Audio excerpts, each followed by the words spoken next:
nous sommes invités à faire en sorte que ce qu'il y a dans notre cœur, c'est ce qui transparaisse dehors. Ouais. À être vrai. À être vrai. Et c'est pour cela que Jésus dit que l'hypocrite, ça sert à quoi d'attaquer les autres si toi-même tu ne changes pas? Oui. Tu deviens hypocrite. Le Seigneur veut nous sauver, nous tous.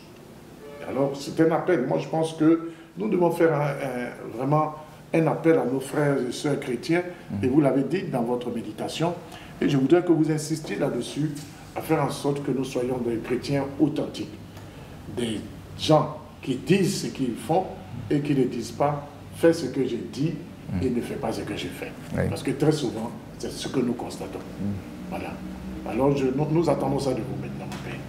Un message à l'endroit de ces fidèles qui vous regardent et qui veulent que je leur dise que on ne veut pas d'hypocrite dans nos communautés.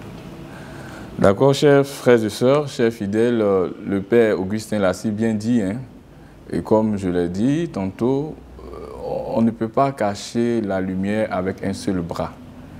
Et puis, être chrétien, ce n'est pas ne pas avoir de défaut.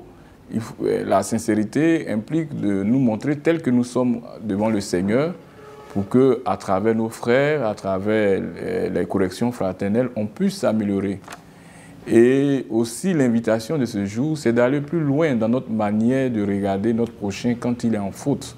Se rappeler de notre origine, marquée par la concupiscence, par le péché originel, parce que nous sommes, depuis la création, Adam et Ève, avec le péché qui a induit l'homme en erreur, nous sommes marqués par cette concupiscence qui incline l'homme vers le péché. Donc, il n'y a pas de saint sur la terre. Il ne faut pas se voiler la face. Et donc, il faut faire ressortir la sincérité de son cœur dans les actes que nous posons à l'Église. Et surtout à l'Église. Il y a beaucoup de personnes qui viennent à l'Église, mais qui n'ont pas véritablement l'amour de l'Église. Et l'hypocrisie se démarque généralement, se dévoile lorsqu'on nous demande de participer à la vie de l'Église. On murmure, on dit ce qu'on veut, mais quand on a un besoin, on a besoin de solliciter un prêtre pour les prières, on court. Mais quand on doit participer à la vie de l'Église, on trouve que l'Église demande trop.